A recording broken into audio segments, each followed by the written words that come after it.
ನಮಸ್ತೆ, ಜೈ ಶ್ರೀರಾಮ್. ಈ ವರ್ಷದ ಯುಗಾದಿ ಹಬ್ಬದ ಫಲದಲ್ಲಿ ಮೀನರಾಶಿಯವರಿಗೆ ಯಾವ ರೀತಿ ಇದೆ ಅಂತ ನೋಡೋಣ. ಮೀನರಾಶಿಯವರಿಗೆ 14 ಆದಾಯ, 11 ಖರ್ಚು, 5 ಆರೋಗ್ಯ, 2 ಅನಾರೋಗ್ಯ. ಲಾಭದಲ್ಲೂ ಚೆನ್ನಾಗಿದೆ, ಆರೋಗ್ಯದಲ್ಲೂ ಚೆನ್ನಾಗಿದೆ. ಆದರೆ ಜನ್ಮದಲ್ಲಿ ಶನಿ ಇರೋದ್ರಿಂದ ಮುಖ್ಯವಾಗಿ ಆರೋಗ್ಯದಲ್ಲಿ ಹುಷಾರಾಗಿರಬೇಕು. ಮತ್ತು ಯಾರ ಗಂಡಸರು ಯಾವುದಾರ ಹೆಂಗಸರ ಥರ ಏನಾರ ವ್ಯವಹಾರಗಳನ್ನು ಮಾಡ್ತಿದ್ರೆ ಆ ವಿಚಾರದಲ್ಲಿ ಎಚ್ಚರಿಕೆ ವಹಿಸಬೇಕು.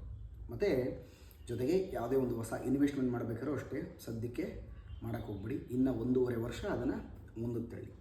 ಜೊತೆಗೆ ಅದು ಬಿಟ್ಟರೆ ಬೇರೆ ಯಾವುದೇ ರೀತಿ ತೊಂದರೆ ಇಲ್ಲ. ಆದರೆ ಗುರು ಈಗ 4ನೇ ಮನೇಲಿದ್ದಾನೆ. ಜೂನ್ 1 ಆದಮೇಲೆ 5ನೇ ಮನೆಗೆ ಬರ್ತಾನೆ.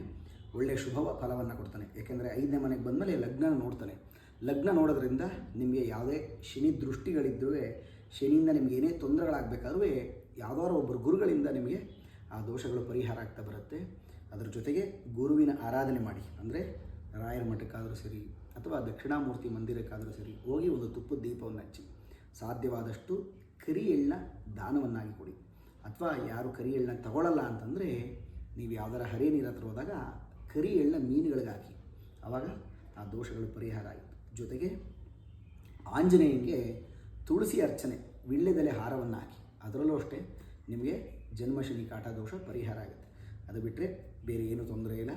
ಆ್ಯಕ್ಚುಲಿ ಜನ್ಮದಲ್ಲೇ ಶನಿ ಇರೋದ್ರಿಂದ ಏನೇ ಒಂದು ವ್ಯವಹಾರ ಮಾಡಬೇಕಾದ್ರೂ ನಿಮಗೆ ಅದ್ರ ಬಗ್ಗೆ ಗೊತ್ತಿದ್ರಷ್ಟೇ ಮಾಡೋಕ್ಕೆ ಹೋಗಿ. ಇಲ್ಲ ಅಂತಂದರೆ ಯಾರು ಹೇಳ್ತಾರೆ ಅದನ್ನು ಮಾಡ್ಬೋದು ಅಂದ್ಕೊಂಡು ಮಾಡೋಕ್ಕೆ ಹೋಗ್ಬೇಡಿ. ಅದು ಬಿಟ್ಟರೆ ಬೇರೆ ಯಾವುದೂ ತೊಂದರೆ ಇಲ್ಲ, ಇನ್ನೆಲ್ಲ ಚೆನ್ನಾಗಿರುತ್ತೆ.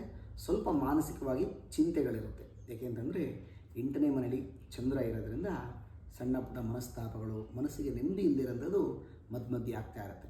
ಅದು ಬಿಟ್ಟರೆ ಬೇರೆ ಏನೂ ಹೆದರಕ್ಕೆ ಹೋಗ್ಬೇಡಿ. ಇನ್ನೆಲ್ಲ ಶುಭವಾಗುತ್ತೆ, ಒಳ್ಳೆಯದಾಗುತ್ತೆ.